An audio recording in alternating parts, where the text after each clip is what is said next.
क्या होते हैं न्यूट्रिएंट्स, ठीक है ना। तो सबसे पहले देखते हैं कि न्यूट्रिएंट्स क्या होते हैं। तो substance rich essential for growth, maintain function and reproduction of cell, यानी किसको समझते हैं कि ए सब्सटेंस खाना, जो क्या खाना चाहिए कि हमारे शरीर में सबसे ज्यादा पहुंचे, जिससे एसेंशियल फॉर यानी कि हमें ज्यादा मात्रा में सब्सटेंस को खाना चाहिए, यानी न्यूट्रिएंट्स को खाना चाहिए फॉर ग्रोथ, वो क्या कर सके, ग्रोथ कर सके, इससे हमें क्या हो सके, वहां पे ग्रोथ हो सके, मेंटेन फंक्शन, जो हमारी बॉडी के जो फंक्शन चल रहे हैं, जितने भी कार्य हो रहे हैं, वो क्या हो सके, मेंटेन हो सके, ठीक है।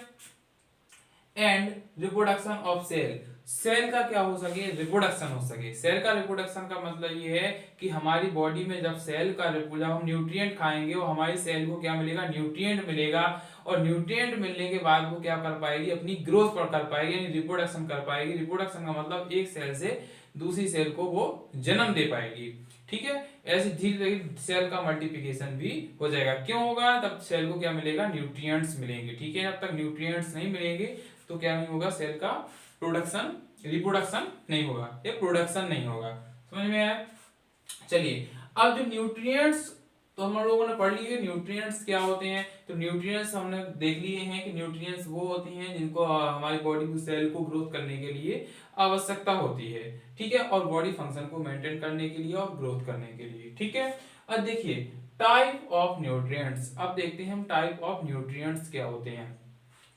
तो type of nutrients, two type के न्यूट्रिएंट्स होते हैं, एक होता है आपका मैक्रो न्यूट्रिएंट्स, एक होता है आपका माइक्रो न्यूट्रिएंट्स। जो मैक्रो न्यूट्रिएंट्स होता है, जो मैक्रो न्यूट्रिएंट्स होता है आपका, वो ज्यादा मात्रा में लेना पड़ता है। मैक्रो न्यूट्रिएंट्स को कैसे लेना पड़ता है, ज्यादा मात्रा में, ठीक है। और ज्यादा मात्रा में मैक्रो न्यूट्रिएंट्स कौन कौन से होते हैं, जैसे कि आपका कार्बोहाइड्रेट हो गया है आपका, ठीक है, प्रोटीन हो गया और फैट हो गया, इनको हम क्या करते हैं, ज्यादा मात्रा में लेते हैं, ठीक है। Required in a large amount, तो हमें ये देखना है कि क्या देखना है, required in large amount, line को ज्यादा मात्रा में लेने की आवश्यकता होती है, ठीक है।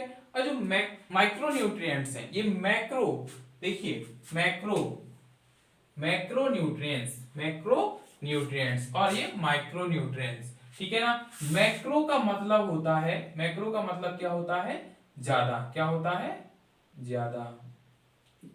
मैक्रो का मतलब क्या होता है, ज्यादा। और माइक्रो का मतलब क्या होता है, कम।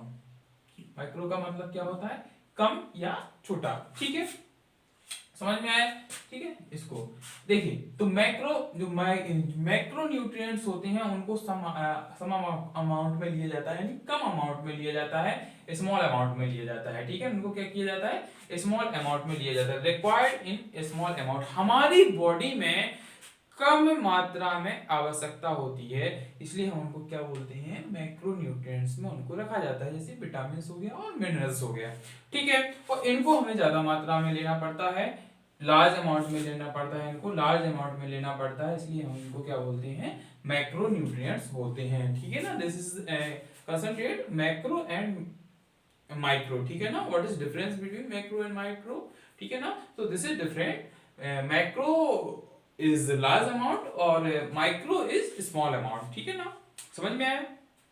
चलिए, अब देखते हैं एक टर्म आती है डायटेटिक्स, ठीक है ना। एक टर्म क्या आती है, डायटेटिक्स। ये डायटेटिक्स क्या है, ठीक है।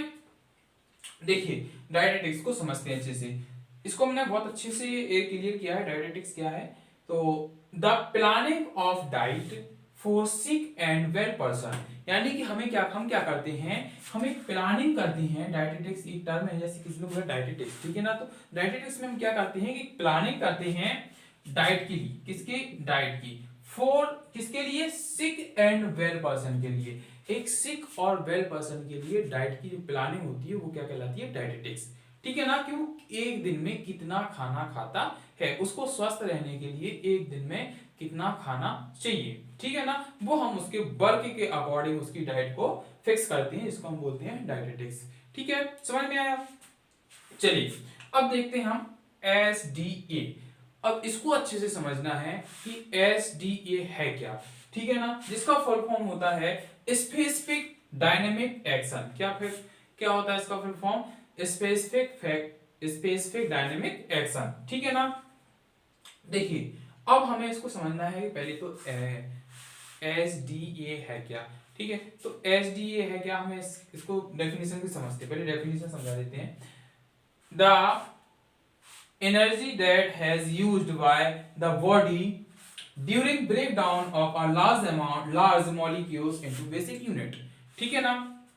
डेफिनेशन कह रही है कि the energy that has used, यानी कि वह एनर्जी जो यूज उपयोग किए जाती है बाय द बॉडी, हमारी बॉडी के द्वारा जो एनर्जी यूज की जाती है, ठीक है ना, ड्यूरिंग ब्रेक डाउन, किस पर, during break down of a large molecule into basic unit, यानी लार्ज मॉलिक्यूल को बेसिक यूनिट में तोड़ने के लिए जो एनर्जी यूज की जाती है वो क्या कहलाती है, SDA। उसको हम क्या बोलते हैं, SDA, स्पेसिफिक डायनेमिक एक्शन, ठीक है। अच्छा, अब इसको सरल भाषा में समझते हैं हम लोग, देखते हैं कि जैसे कि हमने खाना खाया और उस खाने के जो पार्टिकल, जो मॉलिक्यूल होते हैं, छोटे छोटे मॉलिक्यूल होते हैं, उनको तोड़ने के लिए हमारी बॉडी को क्या करनी पड़ती है, एनर्जी देनी पड़ती है, ठीक है ना। तो जो बॉडी की जो एनर्जी यूज होती है उस खाने को तोड़ने में, ठीक है ना, उस खाने को बेसिक यूनिट में तोड़ने के लिए, सबसे छोटी यूनिट में तोड़ने के लिए जितनी एनर्जी हमारी बॉडी यूज करती है उसको हम क्या बोलते हैं, SDA, स्पेसिफिक डायनामिक एक्शन। समझ में आया, सीधी बात है, भोजन को बेसिक यूनिट में तोड़ने के लिए जिस एनर्जी का उपयोग किया जाता है वो SDA एनर्जी कहलाती है, ठीक है। ये तो क्लियर हुआ इससे। अब देखिए, अब इसमें जो क्या होता है, SDA ऑफ प्रोटीन, प्रोटीन कितनी एनर्जी, हमारी बॉडी के जो प्रोटीन होता है वो प्रोटीन कितनी एनर्जी लगाता है उसको तोड़ने में, बेसिक यूनिट में तोड़ने में, बेसिक यूनिट, ठीक है ना, सबसे छोटी इकाई में तोड़ने में उसको कितनी एनर्जी लगती है, ठीक है। तो सबसे ज्यादा एनर्जी प्रोटीन को देनी पड़ती है, सबसे ज्यादा एनर्जी किसको देनी पड़ती है, प्रोटीन को। प्रोटीन से सबसे ज्यादा एनर्जी खर्च होती है, हाईएस्ट एनर्जी।